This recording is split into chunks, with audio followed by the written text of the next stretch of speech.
തെറി പറയുമ്പോ നോക്കിക്കോളി. ഞാൻ ഇടൂ. ഞാനൊരു ധാരിണ്യം അതിൽ കാണിക്കൂല.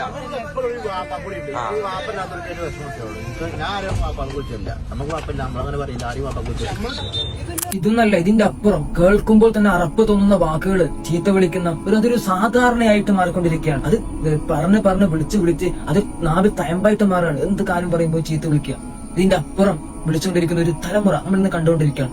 സാധാരണ ചീത്തയല്ല എന്നുള്ളൊരു പ്രതീതിയിൽ ഇങ്ങനെ ഒരു മോശമാണെന്ന പ്രതീതിയിൽ അല്ല, ഒരു മോശമല്ല എന്ന രൂപത്തിൽ ഇങ്ങനെ വിളിച്ചുകൊണ്ടിരിക്കുകയാണ്. പൊതുവെ എന്ത് നിസാരമായ വർത്തമാനങ്ങൾക്കും കാര്യങ്ങൾക്കും ഈ സാധനം ഇങ്ങനെ തൊള്ളയിൽ നിന്ന് ഇങ്ങനെ വരികയാണ്. തയമ്പിച്ച് നാവിലിങ്ങനെ അത് സാധാരണമായിട്ട് ഇങ്ങനെ കടന്നു വരികയാണ്. ഏതുവരെ എന്ന് പറഞ്ഞാൽ ചെറിയ മക്കളിൽ വരെ അത് ആരെ കണ്ടാ പഠിക്കുന്നത്? നമ്മളെ പോലെയുള്ള മുതിർന്ന ആൾക്കാരെ കണ്ടിട്ട് ചെറിയ മക്കൾ സാധാരണയല്ലേ, ഇത് സാധാരണ വിളിക്കാറുണ്ട്, ചീത്തുന്നല്ല സാധാരണ നാട്ടു വർത്താനാണ് എന്ന രൂപത്തിൽ ചെറിയ മക്കള് പോയി ഇതിന് എടുക്കുകയാണ്. റസൂൽ സല്ലല്ലാഹു അലൈഹി വസല്ലമ തങ്ങൾ പഠിപ്പിക്കുന്ന ഒരു അധ്യാപനമുണ്ട്.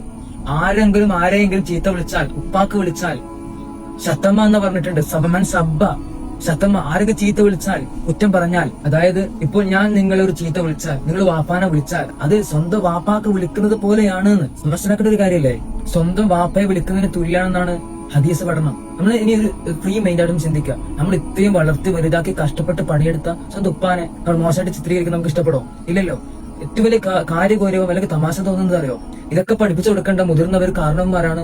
ടൗണിലും അതുപോലെ തെരുവിലൊക്കെ പോയിട്ട് ഔറത്വം കാണിച്ച് മുണ്ട് മടക്കി കുത്തിയിട്ട് ചീത്ത പിടിക്കാനായിട്ടിരിക്കുന്ന, ഫിത്തന പറയാനിരിക്കുന്ന ഒരു സമൂഹം ഇന്ന് വർദ്ധിച്ചുകൊണ്ടിരിക്കുകയാണ്. അതൊക്കെ സാധാരണയല്ലേ, സർവ്വസാധാരണ എല്ലാം ഇപ്പം വിളിക്കുന്നില്ലേ എന്ന രൂപത്തിലേക്ക് മൈൻഡ് എത്തിയിട്ടുണ്ടെങ്കിൽ അവിടെ ചിന്തിച്ചു നോക്കുക. ഇസ്ലാമിന്റെ സുന്ദരമായൊരു റൂട്ട് നോക്കി ആരെങ്കിലും വേദനിപ്പിക്കല്ലേ, ആരെ ബുദ്ധിമുട്ടിക്കല്ലേ, സ്വന്തം വാപ്പാനെ വിളിക്കല്ലേ, മറ്റുള്ളവനെ ബുദ്ധിമുട്ടിക്കല്ലേ എന്ന ഒരു അധ്യാപനം. ഇസ്ലാം ദീൻ എന്ന് പറയുന്ന ഒരു സുന്ദരമായ മതമാണ്. പഠിച്ചു നമുക്ക് മനസ്സിലാക്കാൻ വേണ്ടിയിട്ട് തൗഫീഖ് ചെയ്യട്ടെ. അസ്സലാമു അലൈക്കും വറഹ്മത്തുള്ളാഹി.